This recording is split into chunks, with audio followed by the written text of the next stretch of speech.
और इस वक्त की बड़ी खबर आपको बता दें, दिल्ली में आम आदमी पार्टी एक भी सीट नहीं जीती। दिल्ली में सभी 7 सीटों पर बीजेपी का कब्जा। इंडिया गठबंधन का प्रभाव दिल्ली में नहीं चला। पंजाब में कांग्रेस सबसे बड़ी पार्टी बनकर उभरी तो पंजाब में कांग्रेस 13 में से 7 सीटें जीती है। बड़ी खबर आपको बता रहे हैं। वहीं हमारे साथ चंडीगढ़ से अमित पांडे भी जुड़ चुके हैं। अमित, दिल्ली की बात की जाए तो इस बार ऐसा लग रहा था कि 7 की 7 सीट बीजेपी के खाते में नहीं जाएगी, लेकिन आम आदमी पार्टी ने खाता भी नहीं खोला।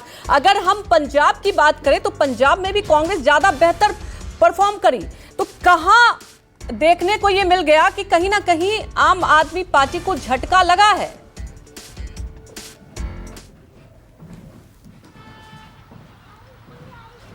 जी बिल्कुल। अगर सबसे पहले दिल्ली की अगर हम बात करें तो आम आदमी पार्टी को इस बात की उम्मीद थी कि इंडिया अलायंस जो है वो लगभग 3 से 4 सीटें जो है वो जीत सकती है, लेकिन जिस तरह से नतीजे सामने आए उसमें साफ दिख रहा था कि किस तरह से बीजेपी की लहर जो है वो साफ तौर पर दिल्ली में दिख रही थी। हालांकि अरविंद केजरीवाल जो 21 दिन जमानत पर वो बाहर आए थे, उन्होंने पूरी कैंपेन की दिल्ली में और लोगों को बार बार ये बताने की और ये जताने की कोशिश की कि अगर इंडिया अलायंस नहीं जीतता है तो केंद्र में मोदी सरकार की जो तानाशाही है वो चलेगी। लेकिन शायद वो अरविंद केजरीवाल का जो कहना था वो दिल्ली के लोगों ने नहीं एक्सेप्ट किया। वहीं पंजाब की अगर बात करें तो कहीं ना कहीं आम आदमी पार्टी को कांग्रेस के साथ यहाँ अलायंस में ना जाना ये कांग्रेस के लिए फ़ायदेमंद हुआ और आम आदमी पार्टी के लिए नुकसान हुआ। अगर दोनों पार्टियां जो हैं वो अलायंस में अगर चुनाव लड़ती तो शायद नतीजे जो हैं वो अलायंस के पक्ष में जाते और 13 की 13 सीटें जो हैं वो आम आदमी पार्टी और कांग्रेस जीत सकती थी। उसका सबसे अच्छा उदाहरण जो है वो चंडीगढ़ की सीट है,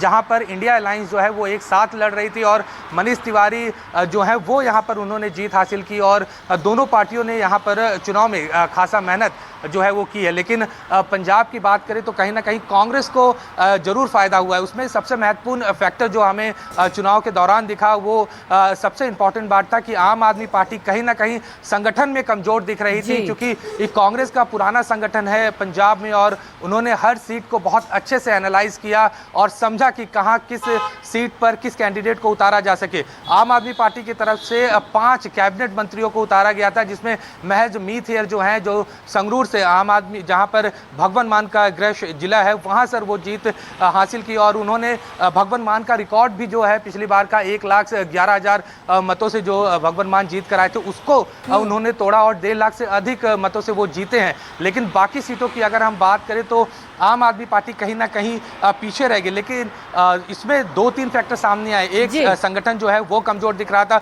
दूसरा, विधानसभा चुनाव के दौरान हमने देखा था कि दलित वोटर जो है पंजाब में, जो कि काफ़ी बड़ी संख्या में 34% हिस्सेदारी रखता है, वो कहीं ना कहीं आम आदमी पार्टी से खिसक कर दोबारा कांग्रेस के पास चला गया, जिसका फ़ायदा जो है वो जलंधर में हमने देखा कि किस तरह से चरणजीत सिंह चन्नी जो पूर्व सीएम थे पंजाब के, उन्होंने एक बड़ी लीड और एक बड़ी मार्जिन से जीत वहां दर्ज की है। उसके अलावा अगर दूसरी सीटों की बात करें, फिरोजपुर में भी एक क्लोज मार्जिन रहा आम आदमी पार्टी और कांग्रेस के बीच में, लेकिन दलित फैक्टर वहां होने के कारण वहां पर भी कांग्रेस को फायदा हुआ।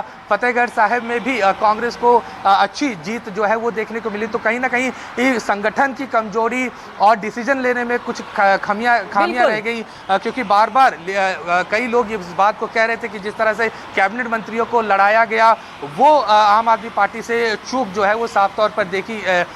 अगर उसके जगह कोई कार्यकर्ता चुनाव लड़ता तो शायद आम आदमी पार्टी को ज्यादा फायदा होता। लेकिन सबसे महत्वपूर्ण बात यह है कि अगर बाकी राज्यों की तरह पंजाब में भी इंडिया अलायंस साथ लड़ती तो 13 की 13 सीटें जो है वो इनके खाते में जा सकती। ग्राउंड पर कुछ और रिजल्ट होते, ये एक बड़ा फैक्टर रहा है अमित, अगर समझा जाए तो।